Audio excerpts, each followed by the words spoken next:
Welcome back, guys. So the fantasy match, as it was called earlier, now it's called as featured teams. This, guys, is like our best chance to reach a higher overall, I would say. Of course, now even getting a gold player is like a chance. It's not guaranteed. It's only a chance of getting a gold player because I must have played like maybe I don't know, there are 40 matches, maybe 40 fantasy matches with England. One big problem many fans was some of these players are very nice, especially the 87, 88, 83, 87 overalls and all that. One big problem a lot of people face. One something we cannot, something that we cannot do anything about is the big teams are not featuring as often as the non-qualified teams. It's mostly the non-qualified teams. Here you can see again, three of the four teams are non-qualified teams. So I kind of hope maybe the World Cup comes and then it's like the qualified teams would come more. I mean that's a hope. It's not proven or anything, but I hope that way. Anyway, guys. But when these come, then we should make it count. And like I said today, England came for the first time. I had my England squad, which is my active squad at the moment. I got an 85 rated England squad, which is not far away from 86. I could reach 86 with very small updates. That's a nice team, I would say. Vardy is fast, and Rashford, who is the tier 3 reward, he can, when he's in position, he can do the rainbow using his boost. Guys, skill boost is one thing we have to work on a lot, I would say. I've been buying the skill boost whenever possible with the bonus points, guys. You can see my world level is 36 at the moment. That is thanks to playing with multiple lineups. I feel that as many lineups we have, it gets easier. The starter teams cost like 200 FIFA points, so in my opinion, it's a good one. Guys, whenever this offer comes for 25 points, 50 boost comes, I buy this, and by doing that, I have like level 4 of skill boost in almost everything, which you can see.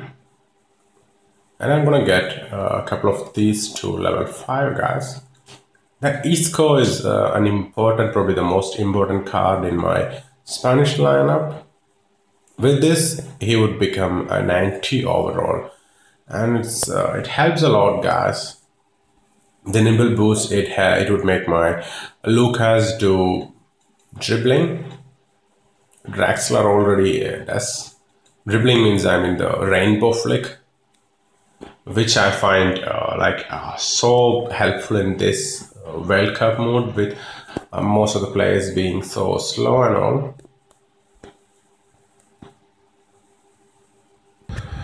These are the gold England players that I got today through the fantasy matches. I did not get an elite, only golds, and I already used some for training, so this is what's left. And you can see some of these are very nice, I would say example for the 79s and all.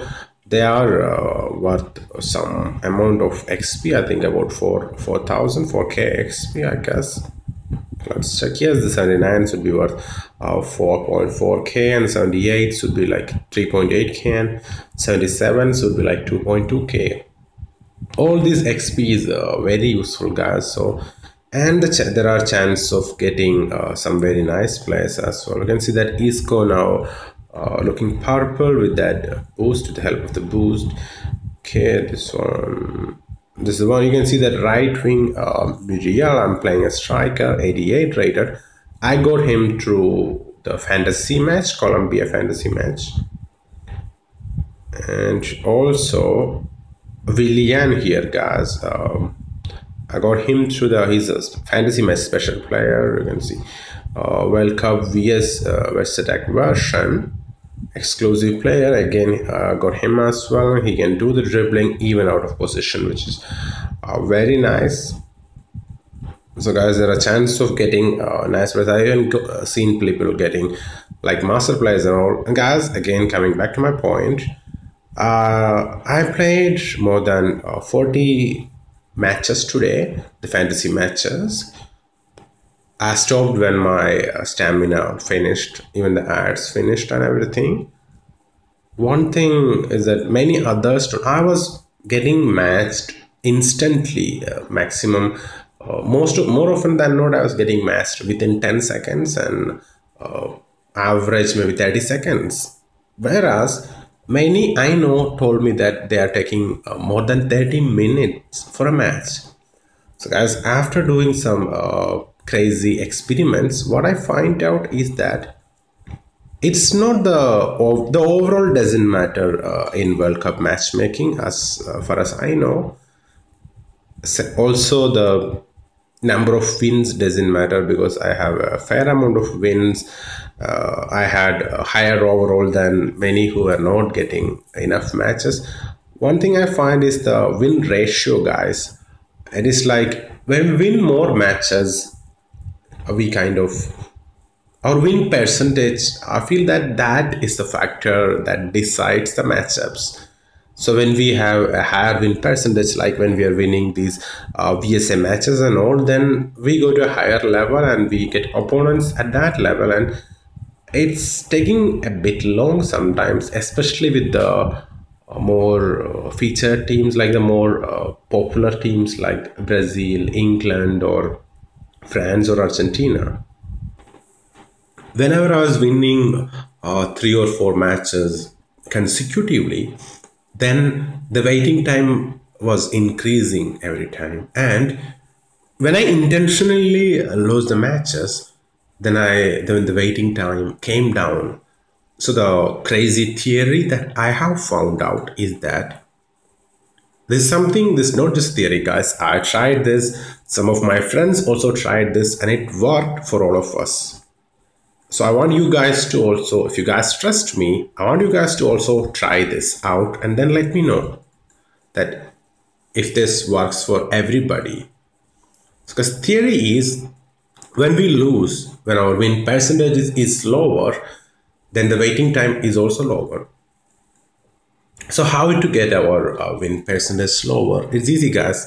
Now you can see the fantasy matches, it needs 3 stamina. I wouldn't suggest you guys to lose that one.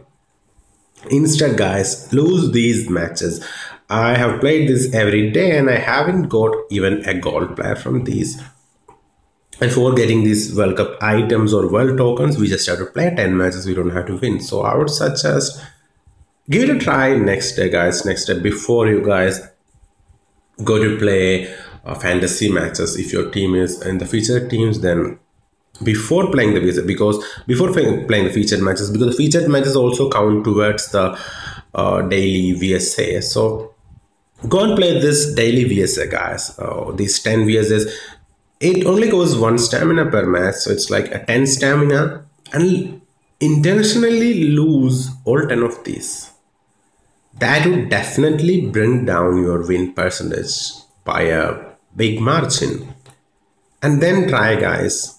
I'm almost sure this is something that worked for me.